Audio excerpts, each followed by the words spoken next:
네, 오늘 하나님 말씀 우리 예레미야 10장 1절에서 11절까지입니다. 예레미야 10장 1절에서 11절까지 말씀 함께 읽겠습니다. 이스라엘 집이여, 여호와께서 너희에게 이르시는 말씀을 들을지어다.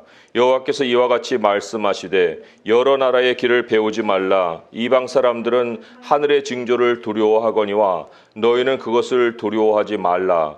여러 나라의 풍습은 헛된 것이니 살림에서 벤 나무요 기술공의 두 손이 도끼로 만든 것이라. 그들이 은과 금으로 그것에 꾸미고 못과 장도리로 그것을 든든히 하여 흔들리지 않게 하나니 그것이 둥근 기둥 같아서 말도 못하며 걸어다니도 못하므로 사람이 메어야 하느니라. 그것이 그들에게 화를 주거나 복을 주지 못하나니 너희는 두려워하지 말라 하셨느니라. 여호와여, 주와 같은 이 없나이다. 주는 크시니 주의 이름이 그 권능으로 말미암아 크시니이다. 이방 사람들의 왕이시여, 주를 경외하지 아니할 자가 누구리이까? 이는 주께 당연한 일이라. 여러 나라와 여러 왕국들의 지혜로운 자들 가운데 주와 같은 이가 없음이니이다. 그들은 다 무지하고 어리석은 것이니 우상의 가르침은 나무뿐이라. 다시스에서 가져온 은박과 우바스에서 가져온 금으로 꾸미되 기술공과 은장색의 손으로 만들었고 청색 자색 옷을 입었나니 이는 정교한 솜씨로 만든 것이거니와 오직 여호와는 참 하나님이시요 살아계신 하나님이시요 영원한 왕이시라. 그 진노하심에 땅이 진동하며 그 분노하심을 이방이 능히 당하지 못하느니라. 너희는 이같이 그들에게 이르기를 천지를 짓지 아니한 신들은 땅 위에서 이 하늘 아래서 망하리라 하라. 아멘. 땅의 환경에 대해서 성경이 창세기부터 우리에게 가르치고 있어요. 땅이 사람의 죄로 인해서 저주를 받습니다. 그리고는 가시와 엉겅퀴를 낸다고 그랬어요. 평생 수고해야만 소산을 얻을 것이다. 언제까지요? 내가 흙으로 돌아갈 때까지, 죽을 때까지. 땅에서는 노후가 보장 안 됩니다. 죽을 때까지 일을 해야 됩니다. 그래서 자기의 먹을 것을 챙겨놔야 돼요. 이게 저주예요. 그 저주를 벗어나는 방식으로 수고는 통하지 않습니다. 근데 사람들은 어떻습니까? 젊었을 때 수고를 많이 해놔서 노후를 든든하게 준비하려고 하죠. 그렇지만 하나님 말씀에 죽을 때까지 수고는 못 그친다. 그걸로는 저주를 못 벗어난다. 무슨 그런 일이 있겠어요. 수십억 벌어놓으면 노후가 편안하지 않겠습니까? 그 수십억이 훅 날아갈 수도 있고요. 그리고 돈은 모았을 때 다른 게 망가져갖고 노후를 즐기지 못할 수도 있고, 아무튼 하나님의 말씀이 그러면 그렇게 되는 거예요. 저주를 벗어날 수 있는 방법은 딱 하나입니다. 그는 저주의 상황에서 벗어나는 거죠. 구원을 얻는 거예요. 구원이라는 것이 그 머물러 있어서 거기서 대충 이렇게 뭔가 이렇게 반쯤 채워지고 3분의 2쯤 채워지고 뭐 이런 식으로 그냥 넘어가는 게 아니고요. 완전히 그 상황을 벗어나는 걸 얘기하는 거예요. 그러니까 우리의 완전한 구원은 땅을 벗어날 때 이루어지는 것입니다. 아무튼 근데 여기 딜레마가 있어요. 아니, 땅을 벗어나지 않으면 어떻게, 죽지 않는 한 어떻게 땅을 벗어납니까?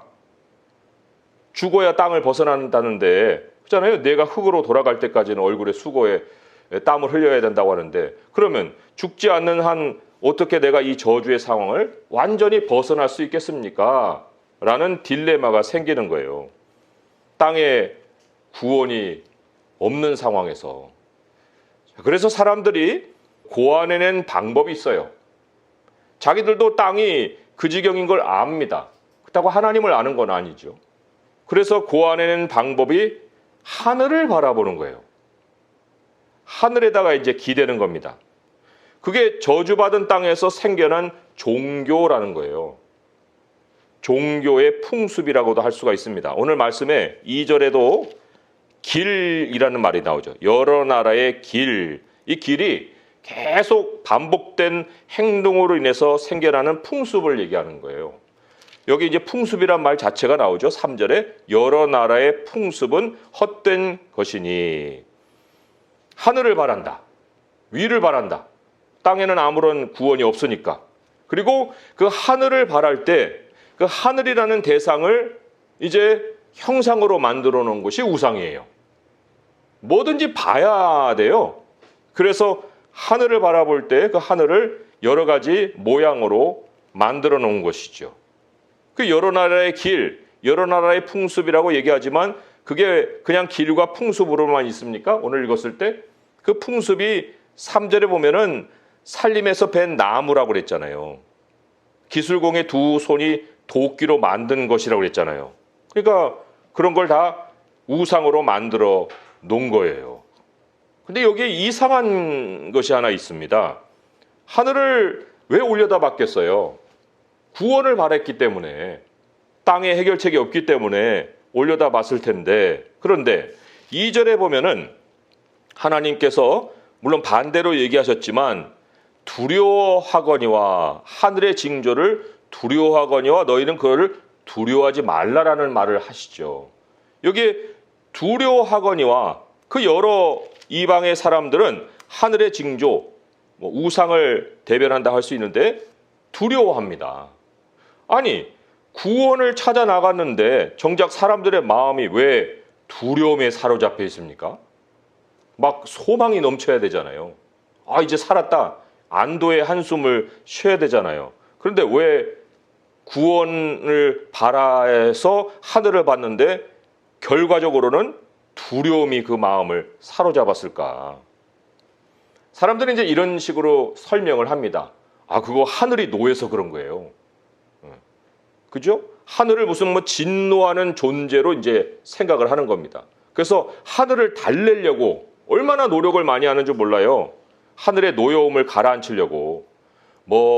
농사 짓는 사람들은 벼가 잘 안 자란다든지 수확이 줄었다든지 사고를 당한다든지 무슨 변을 당한다든지 아니면 선제적으로 해를 당하지 않게 화를 당하지 않게 그리고 이제 하늘을 달래는 많은 예식들을 만들어내는 거예요. 제사라고 그러죠. 조상 제사도 결국 그 하늘에 있는 그 뭔가의 대상을 향해서 하늘에 간 자기들의 조상을 위로하기 위해서 드리는 거고 가장 최악의 제사가 인신 제사예요. 그런 제사들을 이제 드려서 자기들에게 임할 저주를 막는 거예요. 하늘을 달래가지고. 그 저주를 받지 않으려는 온갖 풍습이 사실 사람들의 삶에 아주 깊이 스며들어 있습니다. 저희 어렸을 때 아버지도 어머니도 신앙이 없고 저도 뭔가를 모르고 그럴 때 어른들이 아이들에게 가르치는 풍습 중에 이런 거 있잖아요. 다리 떨지 마. 다리 떨면 왜요? 떨으면 어때서?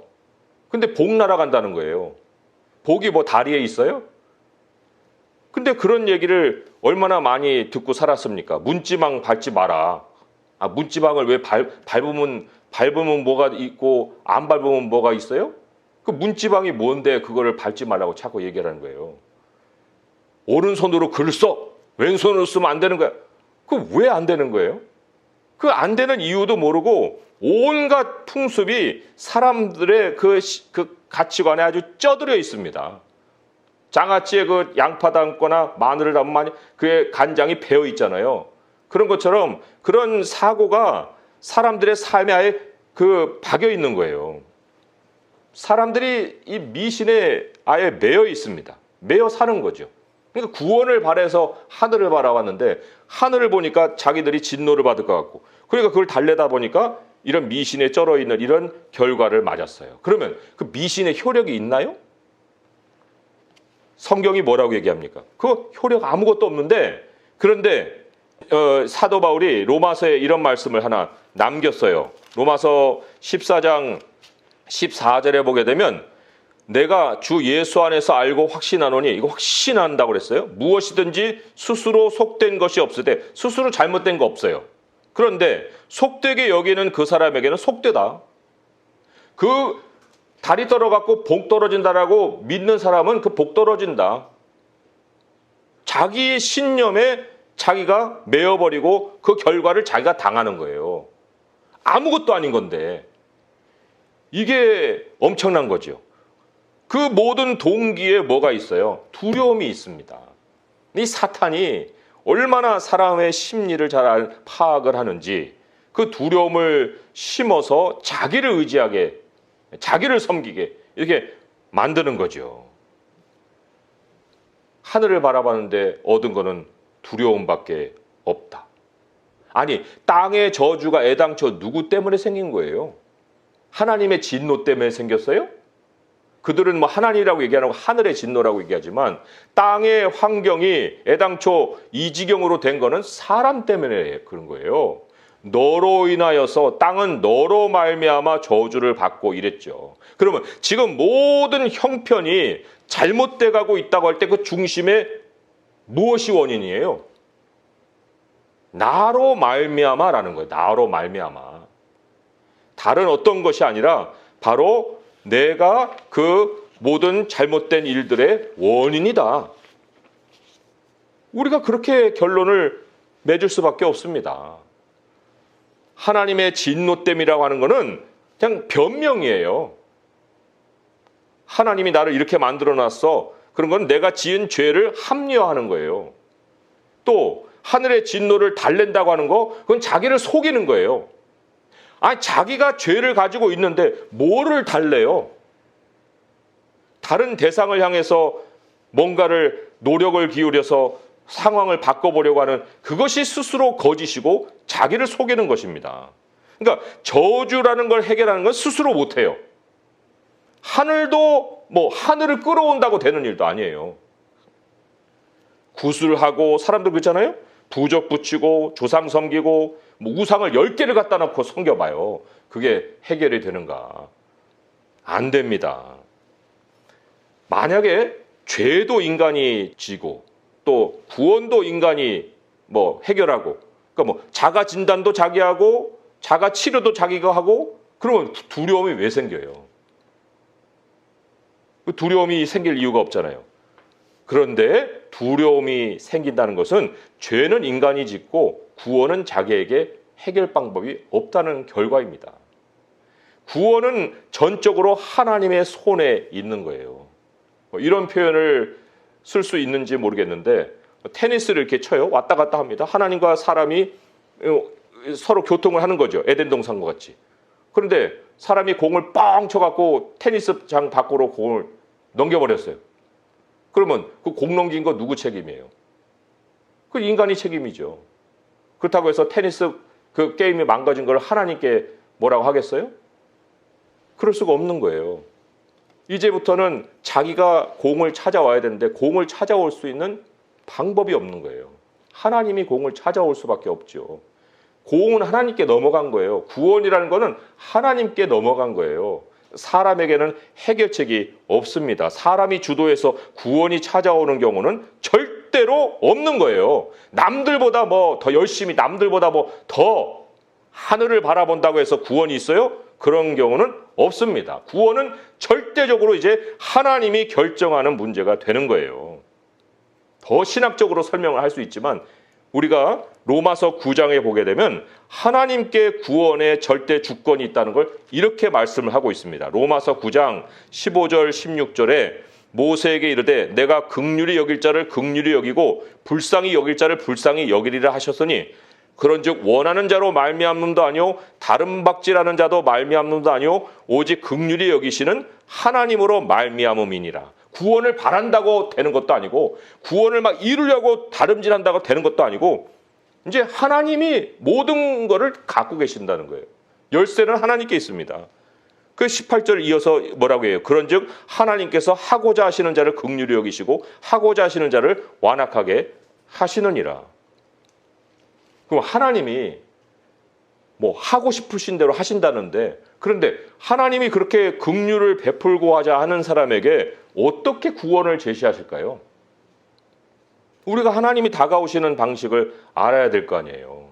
우리는 다 하나님을 만난 사람들이고 그걸 경험한 사람들이면 아, 하나님 나에게 이렇게 다가오셨어요 라고 정도는 말을 할 수 있어야 되잖아요. 성경을 볼 때 정말 하나님이 예외 없이 모든 사람들에게 접근할 때 하시는 명령이 있어요. 뭐 많은 메시지들이 있지만 그 가운데 우리가 공통으로 오늘 본문과 연결시켜서 하나님이 우리에게 찾아오셔서 들려주시는 명령이 있다는 거예요. 그 명령이 뭐냐면 두려워하지 말라는 거예요. 두려워하지 말아라.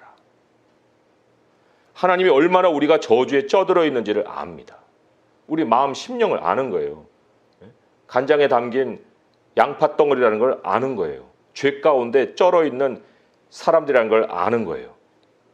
어느 정도로 우리가 이 죄에 쩔어 있냐면요. 하나님이 염려하지 마, 두려워하지 마라는 걸 또 다른 표현으로 염려하지 마 그거든요.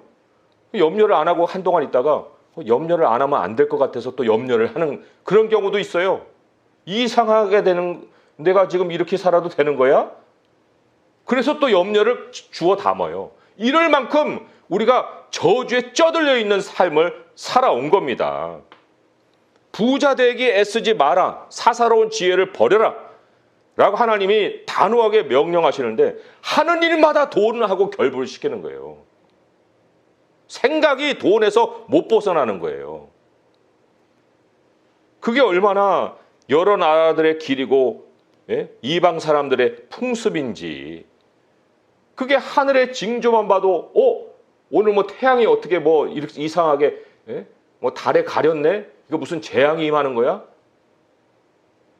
온갖 말씀에 대한 생각은 없고 그 주워 담은 얘기들은 많아가지고 그걸 가지고 자꾸만 자기 인생에 점을 쳐보고 운명을 생각해보고 환경에 대해서 비관하고 이런 일들을 하는 거예요. 3절에 보면 그 풍습을 뭐라고 그랬습니까? 헛된 것이다 그랬죠. 이게 전도서에 엄청나게 많은 단어로 나온 말이에요. 헛되고 헛되고 헛되다 하는 거. 이 풍습이 헛되다. 이 헛되다는 말이 안개라는 뜻을 가지고 있어요. 막 무시무시하게 막 세력을 펼치는데 가서 만져보면 만져지지도 않아요. 면적은 많이 차지했는데 실체가 없어요. 그게 이 헛되다는 거예요. 그러니까 세상은 무수한 일로 다 꽉 차 있습니다. 그 안에 모든 길이 있는 것 같아요. 근데 가서 만지려고 하면 만질 게 없어요. 아무것도. 그런 것들을 우리가 두려움의 대상으로 삼고 살아간다? 5절에 보면은 뭐라고 했습니까? 둥근 기둥 같아서 말도 못하며 걸어다니지도 못하므로 사람이 메어야 하느니라. 메고 다녀야 돼요. 메고 다녀야 돼요. 그것이 그들에게 화를 주거나 복을 주지 못하나니 너희는 두려워하지 말라 하셨느니라. 화도 못 주고 복도 못 주고 메고 다녀야 되는 게 무슨 신이에요. 가상현실 같은 그런 것이 요즘은 이제 우리에게 우상으로 다가오죠. 그래서 거기에서 나에게 모든 행복을 줄 것 같이 AI에게 물어봐. 그래갖고 뭐 네이버에게 물어봐 해서 치면은 내가 앞으로 부자가 될 것 같니?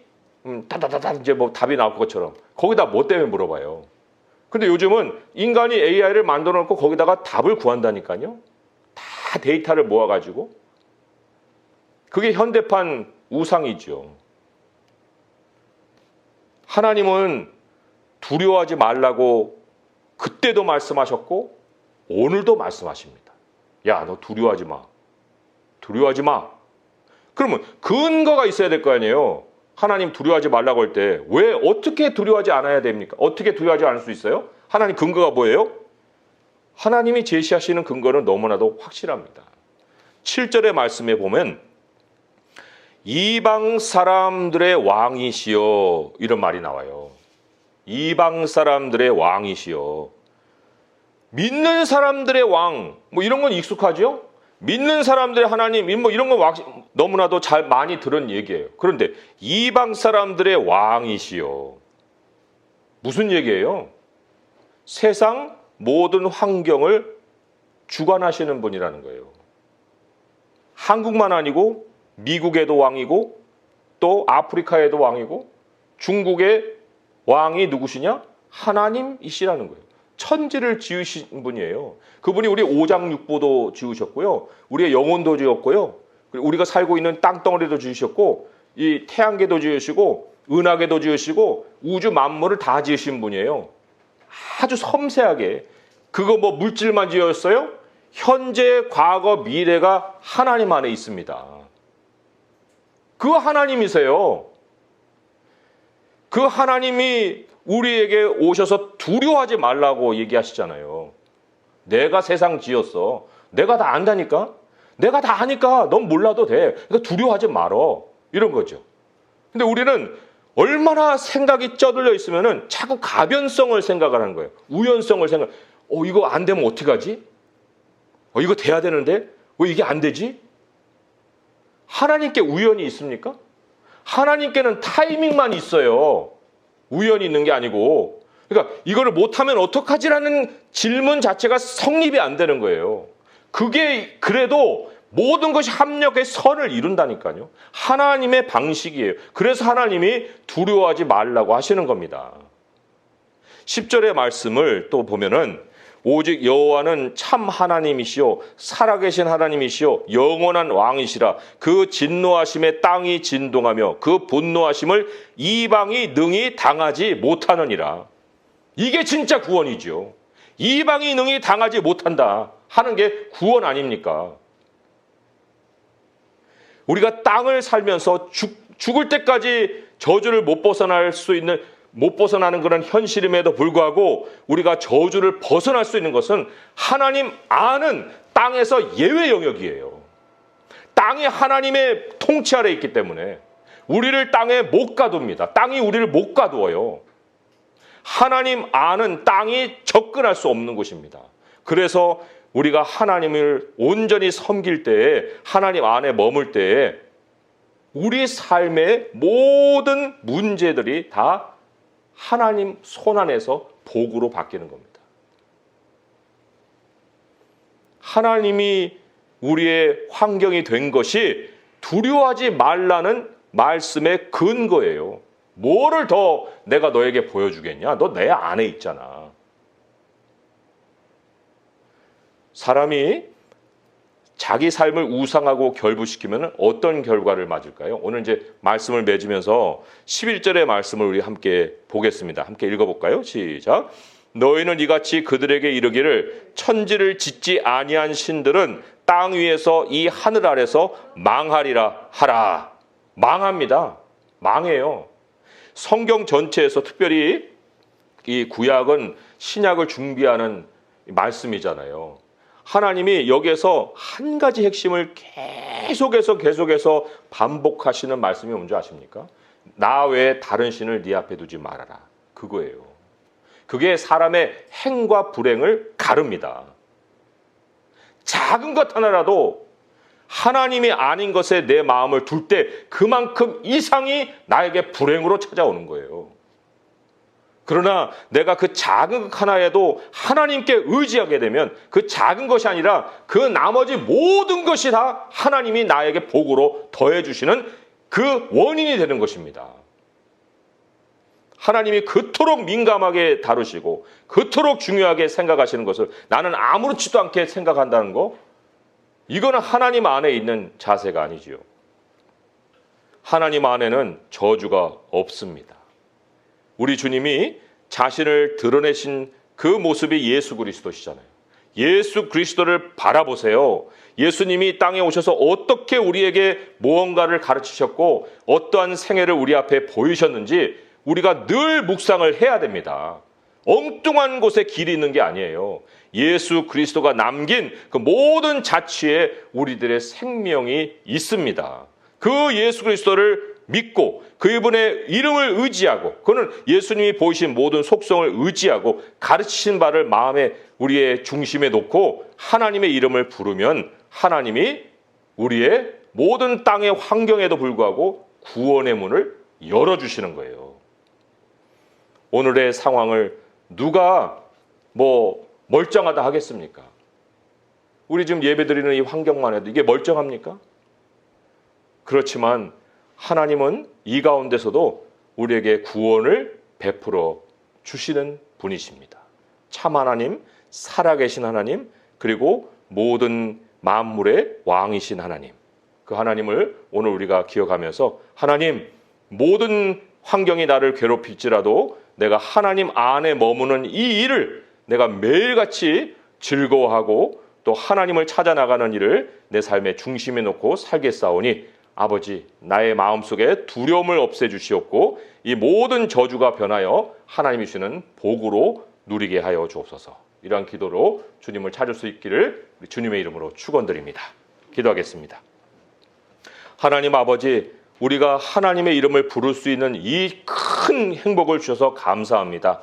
세상 아무리 둘러보고 또 세상은 하늘을 바라보기까지는 합니다. 그런데 거기에서 하나님을 발견하지 못하고 오히려 스스로 우상을 만들고 그 우상의 두려움 때문에 벌벌 떨고 있습니다. 아버지 하나님, 우리 안에도 여전히 아직도 남아있는 이 장아찌같이 정말 찌들어 있는 세상 가치관이 있습니다. 주여, 그것들을 우리 안에서 다 씻어내게 하시옵소서. 이미 주님이 씻어내 주셨습니다. 우리가 다시 그것을 불러들이지 않게 하시옵고 오직 주 예수 그리스도의 이름을 부르고 하나님 안에서 저주가 없는 우리 주님의 그 영역 안에서 온전히 살아갈 수 있게 하시옵고 오늘도 소망 가운데 우리 주님의 이름을 부르면서 하나님이시는 복을 누리는 이 시간이 되게 하여 주시옵소서. 예수 그리스도 이름으로 감사하며 기도합니다. 아멘.